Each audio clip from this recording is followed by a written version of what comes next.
Let's jump right into this explainer because today we're tackling one of the absolute most misunderstood concepts in the entire philosophy of Ifa. We're talking about Ìwà Pẹ. And trust me, this is going to completely flip how you view spirituality, how you define character, and what it actually takes to govern your own destiny. You know, we so often reduce Ifa to just rituals or ceremonies.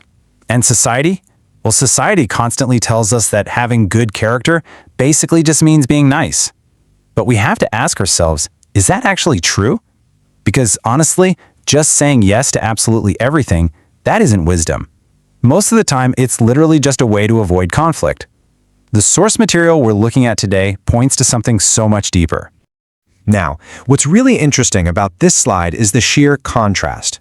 See, the common translation of Ìwà Pẹ is good character. You know, the whole angel on your shoulder routine, but the true essence, the Ifa truth, it's actually balanced character. It is all about equilibrium and sharp discernment. Blindly agreeing with everyone isn't virtuous at all. Finding that perfect balance is. Because real life doesn't happen at the extremes. Ifa absolutely does not want us to be aggressively dominant, nor does it want us to be purely passive. Think about it. There are moments to speak and moments for absolute silence. Moments to forgive and moments to demand justice. Moments to be gentle and moments to be firm. True wisdom is simply having the discernment to know the difference between the two. So, what exactly happens when we lose that equilibrium? Well, the text makes it crystal clear. Imbalance inherently creates suffering. Every single time. Too much pride, it destroys your relationships.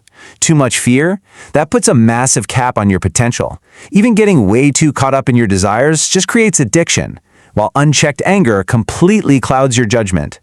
True maturity is governing your emotions before they end up governing you.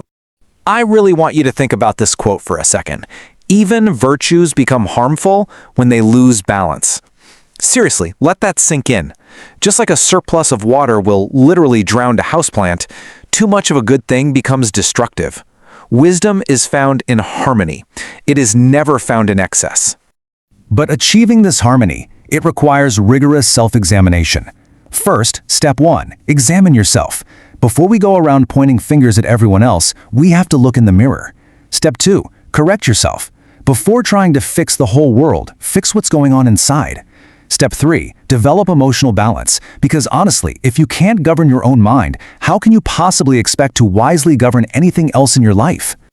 And this brilliantly illustrates what happens when we actually get this right. It changes absolutely everything externally. We develop honesty, sure, but without the cruelty. We gain humility, but without being weak. We show strength without violence and compassion, without enabling bad behavior.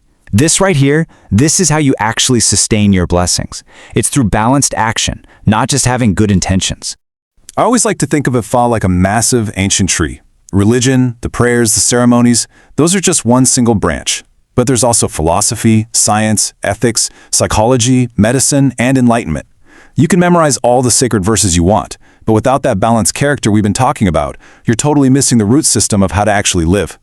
So what does this all mean for us? It means the ultimate achievement in life isn't accumulating wealth or power. No way. It's becoming a fully balanced human being. Your Ari, your inner consciousness and your destiny, it doesn't just magically respond to what you pray for. It responds directly to who you are becoming, to your balanced thoughts, your words, and your actions.